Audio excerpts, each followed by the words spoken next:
warm summer's evening, standing on the mound.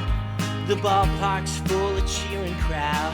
Home team's back in town with all pitches. Good evening, everybody. Welcome back to another edition of the Painted Corners Baseball Podcast. I'm your co-host, as always, Johnny C., joined by Aidan Smith. We're in the booth tonight talking about Kyle Schwarber hitting bombs.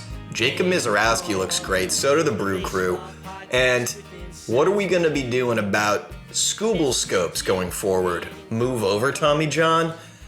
Aidan, it is good to be back with you tonight. And everybody listening, thank you. Please be sure to like and subscribe to the podcast here on Spotify or Apple Music, wherever you listen to your podcast. It helps us a lot. But let's talk some ball. I'm excited to see what you think of this week. How you been? Good, Johnny. Life's moving fast, man, for you too. So let's get into it. Let's talk AL East. I think that's a good place to start. You know, when you pull up that Fangraphs page, when you pull up ESPN, what's the first divvy on the list? Tampa Bay Rays are amazing. Well, their defense isn't, but they had 4 errors yesterday, and in my opinion, they basically lost the game today because of defense. But yeah, I mean, generally they've been very good this year. No kidding. Hey, defense does lose games, everybody. It's not just about having a great offense. Where do you want to go in the AL East first off? Let's start with those crazy Rays, man. It's interesting that Chandler's been caught league leading 8 times on the base paths. How do you have that 30-foot per second speed and you're getting nabbed at that rate, right? I mean, he's at what, under 60% success? I mean, that seems kind of wild to me. I mean, has the base running coach just not shown up to their meetings, or like is Chandler not showing up to the base running meetings? Like what's going on? Could be more attempts. What are the attempts? What's his ratio like? 14 for 22. So not quick great. Math. Yeah, like 60%ish. Not great. However, hear me out, okay? Somebody I always think about in this discussion, because I'm always looking at sprint speed, right? Feet per second, guys that lead the league, or are very much up there. Chandler Simpson, surprising Cam Smith, Jeremy Pena, guys that I watch in my backyard all the time. Incredible sprint speed. Pena's right up there with the best of them, up there with Bobby Witt. But they're not putting in these, 30 stolen base seasons. And it's always made me wonder. And I think a lot of it is like, you got a guy like Josh Naylor stealing bags, getting real aggressive, with his big body and the high socks, looking cool, looking like a pirate, looking like a corsair on the dirt. And he's stealing bags because of timing, and he's just aggressive, and he's leaving early. Guys like Kyle Tucker, his sprint speed, it is pretty fast, 26.5, 26th percentile in the league. Right, not great. Pretty fast, not great, but pretty fast compared to us, but yeah, fair enough. Yeah. but like he had 25 stolen bags in 2025. Yeah. And it's right. All that timing, it's that confidence. I think something with Chandler is just maybe the pitchers and catchers are expecting him to, and he's getting in his head, and he doesn't have the timing. It's really that lean and weight shift that can, be the difference. So I think that a lot of it is homework, in my opinion, right? Naylor's 4th percentile. Wow. In sprint speed. 24.5 feet per second. Not good, right? I mean, that's like prime Albert Pujols territory there. But he's still on pace to steal over 30 again, right? What's going on here? I think that a lot of it is doing your homework and knowing that, let's say you got a guy like Camilo Doval on there who on the mound in the 8th inning against New York, and that he's only had 2 guys picked off or thrown out of 50 plus over the last so many years. That, the guy's read, and when he's going and what his commit looks like. I really think that that's a homework thing. Yeah. And I don't know if you remember this, but when Acuna had his crazy run, He was like 200th in the league in sprint speed, something like that, which is unbelievable, right? But it's true. So, in Acuna right now, right, he's 50th percentile, so he's middle of the road, but he's still stealing bags. So, I really think a lot of it comes down to doing your homework, especially on the relievers. Some of these relievers really don't know how to keep runners on. Yeah, when I look at Chandler Simpson's page, the other angle here is how often is he getting on base where if it's a slightly different from the ratio of attempts because it's like in the hitter's mind, there's more of this desperation and being a little reckless and pressing with knowing that you have limited opportunities ahead of you. And also that you're trying to stay in a league you're cracking into where speed is your calling card. So it's extra pressure. It's the expectation you put upon yourself. But the numbers aren't favoring that. He's batting 296. His on-base percentage is 326. Great. OPS is a little low, but I think that's the slugging part of the equation not doing its work, whereas, the walks are okay. Look at this. Whiff percentage and K percentage. He's in the 99th percentile. Squared up, 99th percentile. That's some slap hitter, great bat to ball skills. The problem, though, I think where Chandler could really widen his chances is walk percentage. He's in the 10th percentile. That's terrible. I think he needs to walk more. For a guy that doesn't swing and miss a lot, I'm surprised that his eye is that poor. A lot of it too. So you're right. It does come from the lack of slug. I mean, Chandler's only hit one homer in his pro career, and it was an inside the park home run. That's right. So yeah, you're never gonna get to, let's say, 800 OPS with Chandler. I mean, he'd have to have some crazy on base numbers to get to an 800 OPS. We should reverse engineer that sometime. But there's a lot of other good things happening with the offense. I mean, Yandy's leading the league in hitting. Chandler's actually leading the league in triples. Aranda's got 40 ribbies, leads the American League. So, they're doing some good things. I'm a little concerned about the durability of the starting pitching. Guys like Rasmussen, guys like Steven Matz, even, our guy Shane McClanahan, friend of the pod.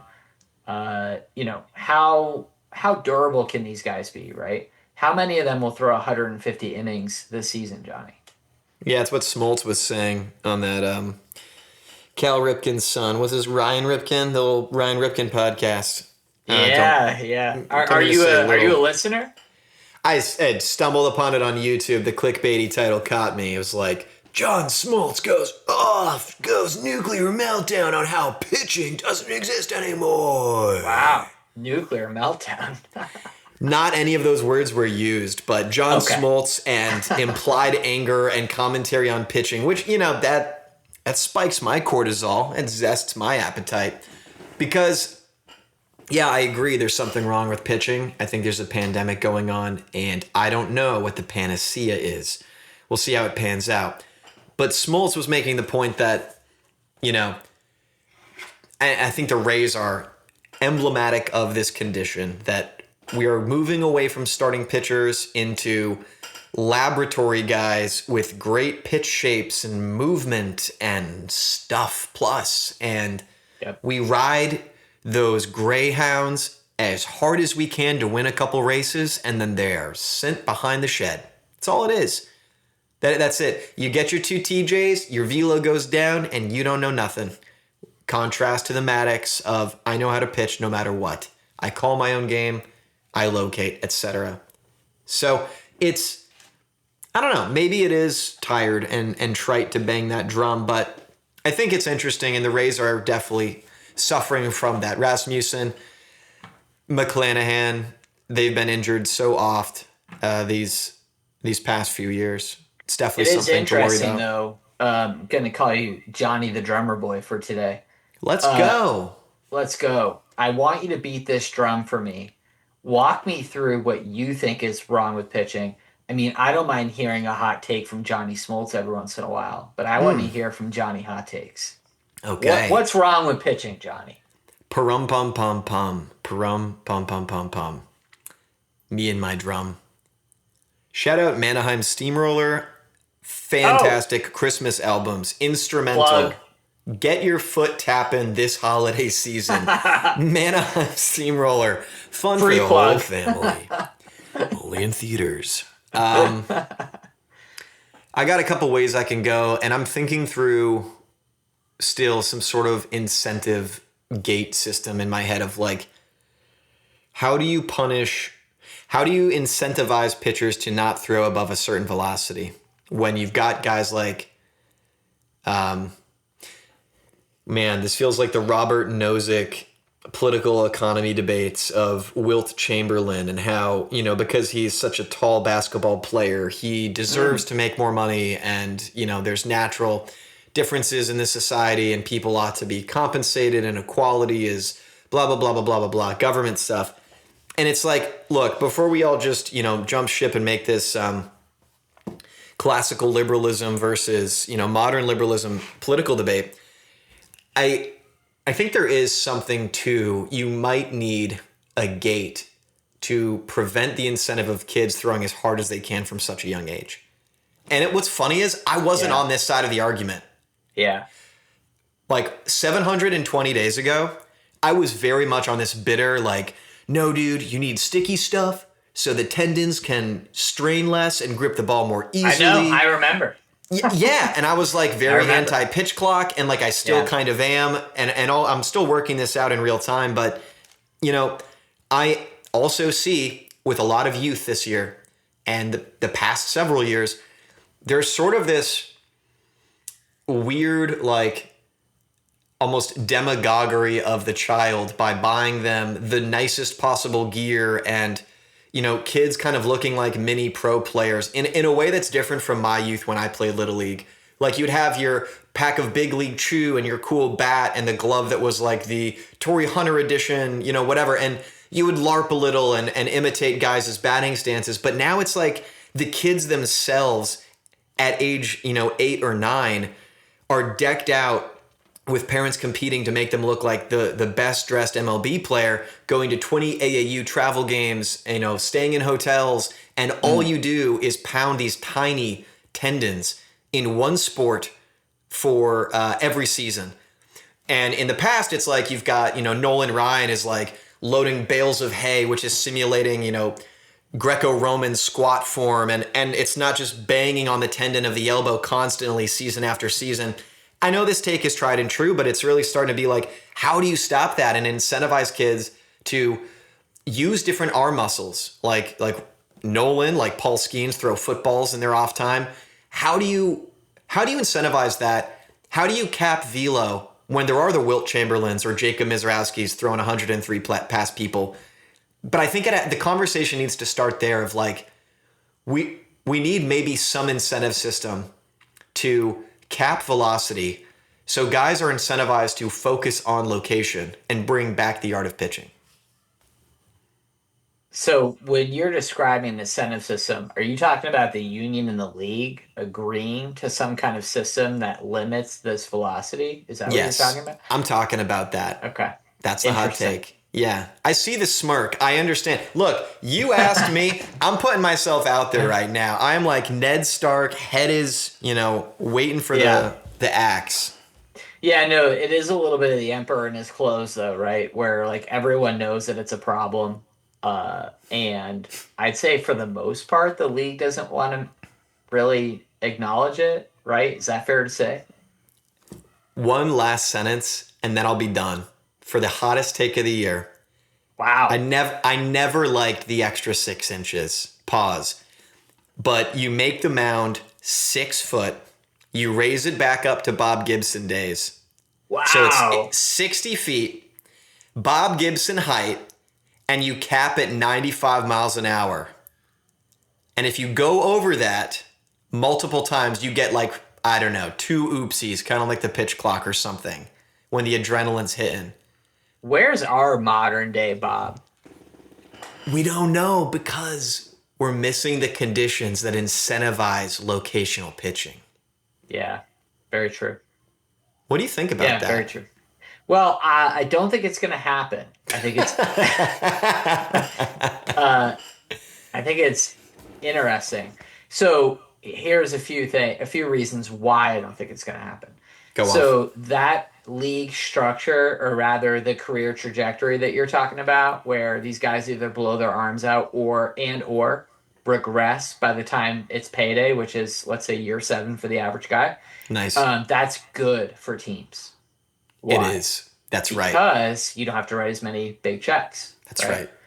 So if you can just have next man up, like football, you think about football, your backup linebacker. I mean, those guys, sure, they occasionally get paid, but in a lot of cases, they're riding out that 4-year rookie contract, and then they're bumped because you can bring in another 4-year rookie contract. And that guy is probably about the same level because at the end of the day, it's a backup linebacker, right? Wow. And it's a similar idea with the relievers where it's, hey, where can I find 97, 98 with a slider? And the answer is everywhere. Brilliant. So if you try to dial it in at, CBA, you shorten the amount of arb years so guys can get the paycheck faster. Well, now you have the other problem of the Dodgers can get at people more quickly. Yeah, you do. I mean, I don't know how concerned the league is with the world domination of the Dodgers, to be honest with you. Right. I think they're making a lot of money off of the Dodgers dynasty. Absolutely. Are you a dynasty guy or a dynasty guy? I'm a dynasty guy, and I like to eat cleanly. I don't dine nasty, but the dynasty of the Dodgers is bound to fall. Well, they do have issues where they go after the stuff plus, they go after RPM. That's right. And because of that, a lot of times half their bullpen's gone by October, and they're missing multiple starters, and they try the slow roll of ramping these guys up. You get Blake Snell on phantom injury IL, and then you roll him out in August and he's on fire. That's so real, dude. Right? It's like, well, do we really want Blake throwing in May? And if you remember, the Mets got in trouble for phantom IL, which is so funny to me because everybody does the phantom IL. Yep. Right? Except for the Astros. They just do we lie about how bad the injury is and the guy's gone for 2 years. So with a guy like Cal, right, and I love Cal, but he has been bad this season, right? Yes. I think we can all agree on that. Absolutely. So to me, catchers are always banged up. What that means is you can essentially put a catcher, particularly a starting catcher, on the IL at any point in time. What I mean is, if Cal is on fire, I'm positing the question here. Do we think he would be on the IL? I mean, I don't know the answer. I'm just saying, we definitely see circumstances like this, right? Where when the guy's hitting under 200, he's a little banged up. Right. Right? It's like, let's get him on the IL. Right. That's right. Give him some breathing space where the bright lights are dimmed down so he can figure it out. He can ramp up with that rehab, right? It'll be great. He's going to see some AA fastballs. Absolutely. On the note of the Dodgers too, it's in just true poetic fashion. They've been dominating with their stuff plus in the bullpen, and their little scoreless streak just ended. 38 consecutive innings, franchise record. Bam. But the bullpen you're talking about? Yeah. Yeah, Kyle Hurt gave up a laser last night. And that's the poetic justice. It's like Kyle Hurt, right? They're all going to get hurt. He's just coming back from TJ. You got Jack Dreyer, Blake Snell, Glass now. There you go. Yeah, I see what you did there, right? Another nice aptronym in Glass now. Not a solid later, but maybe he'll be later in the World Series. We'll see. Do you think that Peter Bendix, the creator of The Matrix, is actually naming these guys and making sure that they're on the Dodgers, Absolutely. It feels like destiny, doesn't it? It's like that Family Guy episode where the Dolphins are bonking little random topic balls into this hopper, and then outcome idea episodes. That's kind of what's going on here. I feel like I'm in the Truman Show, where I'm watching Kyle Hurt on the Dodgers, where everyone gets hurt, and everyone else knows the bit, but I don't know the bit. Dude, Blake's knell? Who's Blake? I want his knell. The knell has sounded. It's like Macbeth's tragedy. What is this dagger I see before me? The brittle glass is shattered of Tyler Glass now, and Kyle Hurt is bound to be so again. But they really milk it with the TV deals and this stuff plus amortization of, contracts and phantom IL injuries to get out of the April-May slog. And when it counts, there they are in the last out of the Rogers Center to win it all. Very true, very true. Let's talk Schwarber bombs. Oh, I'd love to. Best leadoff hitter ever. Just kidding. I mean, my most interesting, most favorite one of all time. Why do you love Schwarber? Ah, man, just because he's like the brawny man, and he's wearing high socks, and he hits the crap out of the ball. And he did that thing in the All-Star game in the hit off where he just hit 3 bombs in a row. And he just hits it so definitively hard, and he's a lefty, so it's a sweet swing to look at. And he's a leadoff hitter, and he's not just batting guys in because they're like, let's save the power. It's so crazy. You know what it is for me? Is that you cannot throw Kyle Schwarber fastballs. And the fact that, so he hit 34 homers off of fastballs in 301 at-bats last year. Wow. 714 slug against fastballs. This year, 756 slug. He's got 12 bombs and 112 PAs against fastballs. 90 at-bats, 12 homers. And he starts the game off, right? So you're a pitcher. You're trying to settle in, and whoever started this first, I'd really have to think about it. But the idea of having a guy like Schwarber leading off is really genius. And I'll tell you why. Wow, I'm into it. I love this. Go. So I'll use Sandy Alcantara as an example just because he pitched today and ultimately gave up a grand slam to Jesus Sanchez and got rocked. But in the first couple innings, he was clearly trying to establish his fastball and throw the first strike. Right. The thing being, the Jays know that, right? Because they're a solid lineup, veteran guys. They know Alcantara's trying to command the fastball and get a hold of it so that he can get in a groove and get his momentum, right? Yep. Well, guess what? Most guys are trying to do that. So if you're in the top of the first, right, you're like, all right, I got to establish my fastball here. Here we go. It's your internal dialogue. And Kyle Schwarber and his 700 slug comes up, right? That's amazing. So what do? It's a mind game thing, right? So do I challenge Schwarber, the master of the fastball, and establish my fastball and just be indignant about his statistics? Or, do I play game theory? And, do I just throw him, 4 curveballs and hope that he swings? Dude. It's funny because you compare it to, say, a George Springer, right? Another leadoff guy who hits bombs. Jose Altuve, kind of a weird one. But then you're like, okay, what's the difference between those guys and Kyle? And I think that we have to really give Kyle his due. I'd love some numbers on this. Maybe you have them hot and ready like Little Caesars here. But how is it that it's just he's so elite at hitting the fastball that I wonder if he's set apart from guys like Springer, from guys like Altuve, meaning leadoff guys that are, known to headhunt fastballs and hit bombs on the first pitch. Yeah. I would say 700 slug is pretty special. So Springer last year, great year, right? Mm-hmm. Yep. 657 slug in 2025 against fastballs. 19 homers and 288 at-bats. So, listen, that's very good. Absolutely. If you post, that's an MVP slug number, right?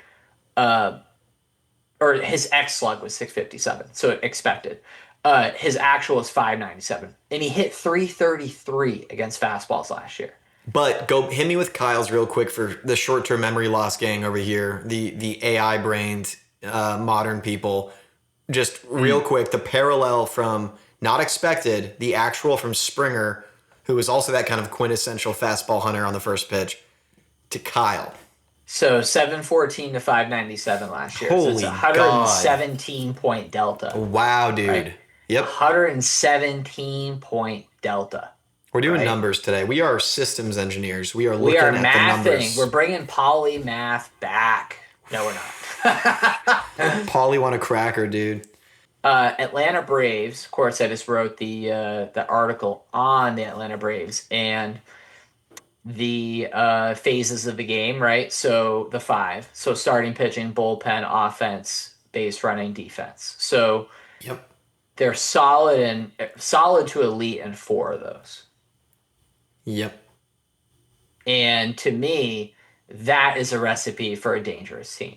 So, like, when I look at Tampa Bay, for example, and I see the defense is atrocious compared to, let's say, the Atlanta Braves, where the base running's not great, but I wouldn't call it atrocious, right? Uh, I think Atlanta's more legit than Tampa Bay. And I always, Yeah. in a weird way, want to root for Tampa Bay. I love the idea that they spent Same. 50 million on development and just basically on nerds instead of like buying players for 50 million. It's really funny to me. It's so Uh, cool. yeah. So And cool. so I would like to see them like get it done and bring the chip home to Tampa where they have no fans. Uh, but I really do think Atlanta is more legit because again, the domination in four of the five phases. I mean, Yeah. what do you think about this club so far? It's just the pitching is different. That's what it is. If I had my Yeah. druthers, I'd say on paper the batting is better too because you got Olsen and Riley, and It is. that's just sick Yeah. on the corner. Well, Mauricio and Ozzy's Dubon, good again. Ozzy's good again. yeah, Albies is great. You know? Albie and Acuna is Acuna. Michael Harris can hit the ball. Mauricio Dubon is your little Golden Glove plug at any position anybody needs a day off at. You know, I wonder how much that's helping. Just going around the diamond A and lot. getting guys off their feet, right? A So lot. that's adding up. And then you have that hope of Gandalf arriving on the third day. I know we do Gandalf a little bit here. We're Gandalf boys, but Yep. it's a good metaphor when Strider is, waiting in the wings here. It gives you a lot of hope. I mean, how can you not be in on Gandalf though?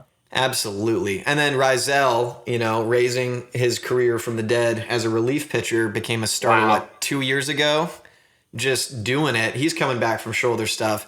So you got some guys waiting in the wings here, but with your core of Sale and Elder, fun fact, Smoltz, to reference the Ryan Ripken pod again, Smoltz was talking about Bryce Elder as being one of these guys that they won't always have a good stat line day to day, but they do know how to pitch, and they have this Yeah. durability to them, which I respect a lot, and so did he. Man, Elder looks good, doesn't he? Absolutely. Is that real on Fangraphs? A 1.97 ERA so far this season, or am I tripping? 3.27 FIP. Yeah, that's real. It's crazy. That is crazy. Yeah, he's not really a K guy. 7.9 K per nine. Sales a beast, of course. Sure. Martin Perez Bless you. he's somehow only 35 years old. He's been unbelievable for what we would have expected. I mean, what is he getting paid? A couple milli to come in there and pitch? He's kind of like Jose Quintana, one of my favorite guys. Nice. You pay that guy $4 million, he comes in, throws 150. I love guys like that. And I really got to go off here for a minute. I really don't understand why you wouldn't heed the advice that we have here on Painting Corners baseball podcast. If you're an executive in MLB and you hear you should sign Jose Quintana, just do it. Give him another 100K over the next offer. Give him 4.1 million. Just do it.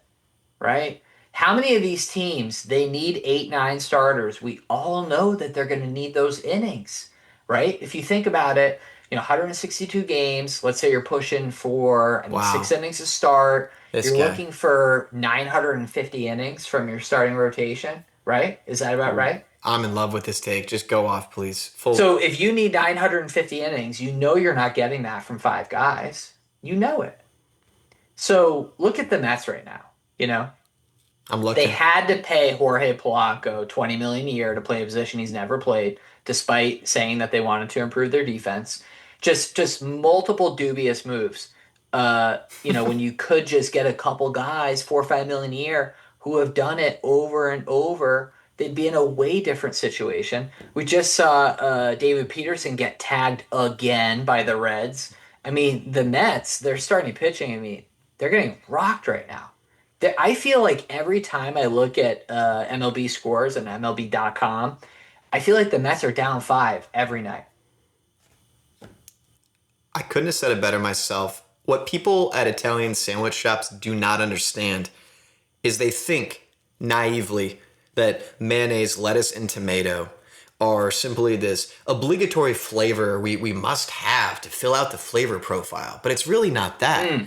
What it is it is the Martin Perez, Jose Quintana low-key contract that eats the innings and is the both palate cleanser and also holding space so that the dominant fun-loving prosciutto and red pepper relish and red wine vinegar zesty piquant splash may shine. Without those basic things holding down the fort, eating innings, and allowing you to devour the Italian sub that you love, if you don't have those boring, wholesome Chungus components, do you really have the zesty flavor? Greg Maddux did it so well. It was about playing with speed, playing with flavor, playing with spice. It's the diff. It's the delta. And when you can get a Jose Quintana and a Martin Perez for so cheap, but have the delta between minimal price and maximum innings eaten with a respectable ERA in the 4s and 5s, who cares? Why would you not make that move every single time? Well, and I'll give you an example of a team where it bit them bad. In fact, I'll give you a couple. So Yankees last year, 4.78 bullpen ERA in the second half. Now, they acquired a couple of guys who were terrible. Duvall, Bednar, etc., on and on. But a lot of that is because they overused their bullpen in the first half. Yep. Braves bullpen last year, 5 ERA, second half. Jays, 4.63 bullpen, second half. Now, these are all contenders that we're talking about here, right? Posting some terrible bullpen numbers. I mean, think about how many games that takes you out of when you can't trust any of these guys because they're so worn out, right? And so that's where I'm going to go back to the idea, the philosophy that, you got to have at least 7-8 guys in the chamber in that rotation, man, when the season breaks, because these starting pitchers are constantly getting hurt, and we're bringing it full circle here. So yeah, let's go. Come on, take us home. Not only is it better for these guys' careers, their pocketbooks, it's also better for the bullpens and therefore their careers and their pocketbooks, right? Better ingredients, better pitching. Papa John's.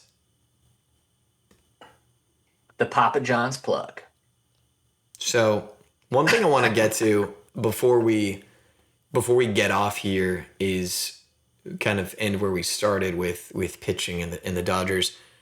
Tarik Skubal trade saga. We've got the Skubal scope, right? Fantastic. I love that story. Getting the floating bits out of the bow real fast. Bros in the bullpen throwing live BPs.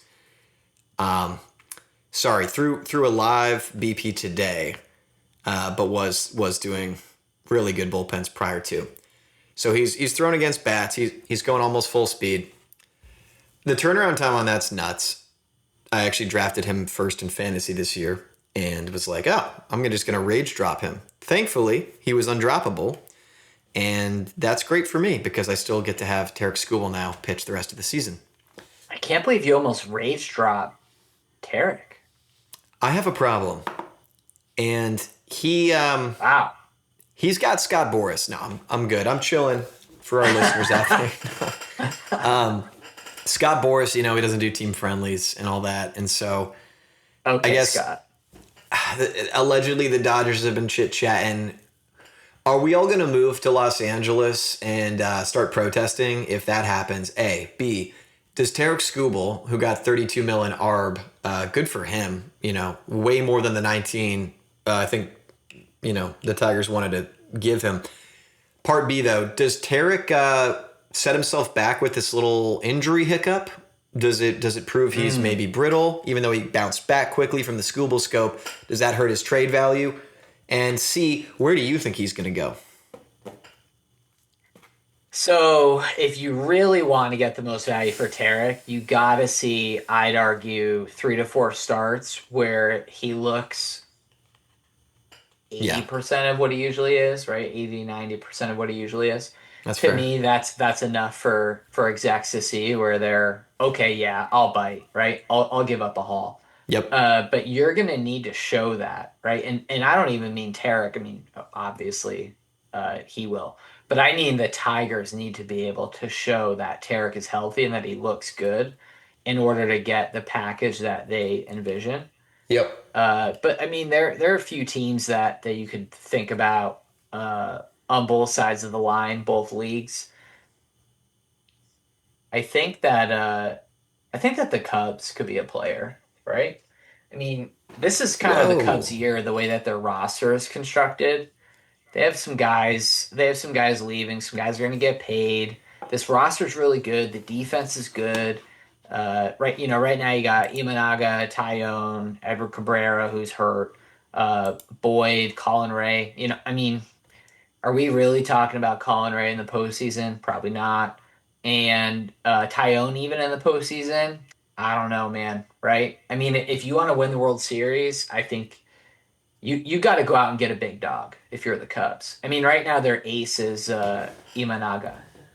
Where's Steele in his injury saga? I don't remember. I mean, he came back, right? And then he got hurt again. Let's see where he's at. I just feel like the Okay. Go ahead. So Yeah. elbow surgery in April. So he had that setback. That's right. He had a setback, which if they're publicizing that, that's probably not great. But again, like let's say Seal's back second half, which he's supposed to be after the All-Star break is what they're currently saying from the elbow. Even if he does come back, I mean, that's a major injury. He might be himself by October, but there's a good chance that he's not. Right. And if you're making a big run, I think you should look at it like prime Justin Steele would be a bonus if it happens, right? Yeah, I guess I get a little discouraged for the Cubs where you were so excited last year with getting Kyle Tucker. Yeah. And you had Justin Steele coming out to head your rotation, and instantly he's taken out. And it just felt like from then on the wind was taken out of the sails of the Windy City. Then, landlocked, I guess no, it is on Lake Michigan. Still got it. Then this year it's like you get Edward Cabrera. That was the big deal, right? And here we are again. I'm a little frustrated for them. I know they had a little bit of a losing streak, playing at Wrigley there and lost some close games. Had leaving a lot of runners stranded. Bregman's not doing much more than having a really good eye at the plate and being a Gold Glove at third base, blocking Matt Shaw's development. Go ahead.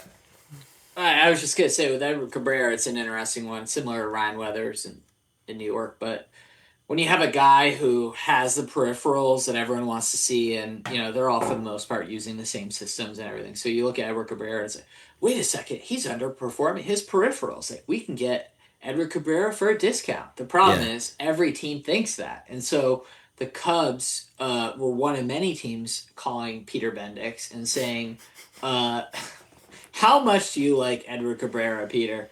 And Peter says, I love Edward Cabrera. I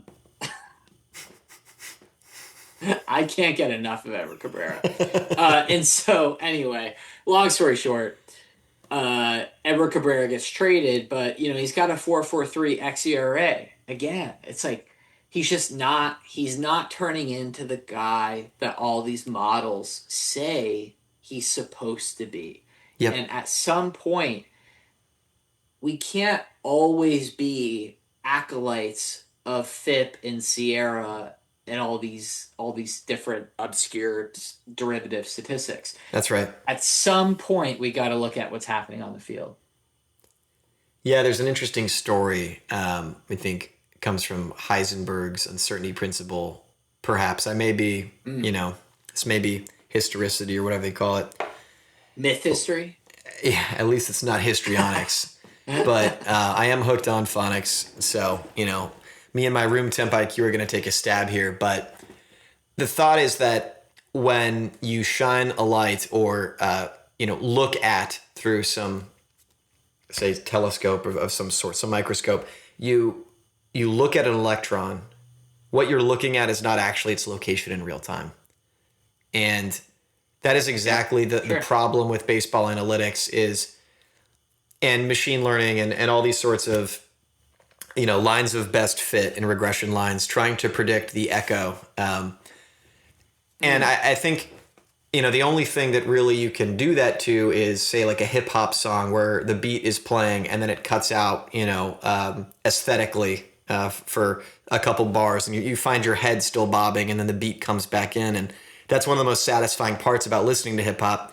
The problem is, though, these are humans and they play in an infinite vector of variability, not a beat cooked up in Ableton, just wrapped in meter. And so with the wind blowing and the mood they're in and the fight they got in with their girlfriend and the deal they're not getting and, I'm a little sore and tired here and the overthinking of the analytics and my scapula is feeling weird today, there's just too much. Again, bringing up Smoltz, he talks in this way that isn't this like old man yells at cloud throughout the analytics, but he introduces a new spin on it that it's like, he's an MLB broadcaster. Of course, he's not going to dunk on analytics completely, but rather he's got to be careful. He doesn't want to be out of a job. Yeah. But he brings up the point that it's like, you have to really look at it in a bat, not so fearfully through the line of the analytics of like, what is this guy going to do based on the numbers? It's like, you don't know where he's at that day. You don't know if he's feeling his swing or not. Sometimes you just got to be aggressive with the fastball, unless it's Kyle Schwarber. But these sorts of things, we could go on. And I think that, these teams get so hyped up on the models and that they forget that they're humans. How do you find and balance that line? But, I think Skubal to the Cubs is interesting. I could really see it, and I'd be happy for Chicago if he stays healthy. Yeah, I mean, of course, to wrap up the question here, I think AJ Preller is going to try to make a big move. Wow, he's the big dog, right? He's always trying to figure out how to give away the farm to get the big dog. So, right now, I mean, you got Michael King, and then huge drop off. You got Musgroves, Tommy John. He's been out for a while. Yep. Pivota's hurt right now. Even Marquez has that forearm nerve inflammation right now. So you got Griffin Canning, Randy Vasquez, Walker, and this is post-injury Walker, right? And then you got Giolito, who is a little rusty. I'm curious to see how he looks in a few months because I still have faith in Giolito. But let's go. Those four guys are all 4 or 5 starters? Is that fair to say? I mean, it blows the mind how the Padres always do it in the standings. It's kind of like a Where's Waldo, though, as I'm looking for the number 2 starter here on Fangraphs. I just don't see it. Absolutely. That's exactly right. Yep. Yeah. It's mind-blowing. Padres would be interesting. Dodgers, of course, will probably be in play, but I mean, I don't know. Would the Dodgers give up that many prospects when you already have Yoshi, Shohei, Sheehan? You got some guys coming back, right? Snell will be back and ready for October, right? Always. Always is. And then you got Tyler Glass. He's got those back spasms right now, but but he'll be back, right? So yep, absolutely. And I love all these guys. I mean, Snell's a local Shoreline, Washington guy, and Glass now, I've seen some interviews, seems like a great guy. So, but I will say, man, he's hurt a lot. Absolutely a handsome guy. Definitely runs the Peaky Blinders crime family in Birmingham, UK. So, shout out Cillian Murphy on the mound, your alter ego. Good job, Cillian, and good job, Tyler. That is going to do it for us. Good night, everyone. Aidan and I are out. Painting-corners.com is the website. You know where to find the hot takes. We'll see you next week. Listening to Painting Corners, Painting Corners. We got hot takes and different points of view. Baseball for the loyal fan from spring into fall. Aidan's talking facts, John's postulating them all. Through training camp, the dog days, seasons, ebbs and flows. Losing streaks and winning ones, they're talking about it all. Listening to Painting Corner.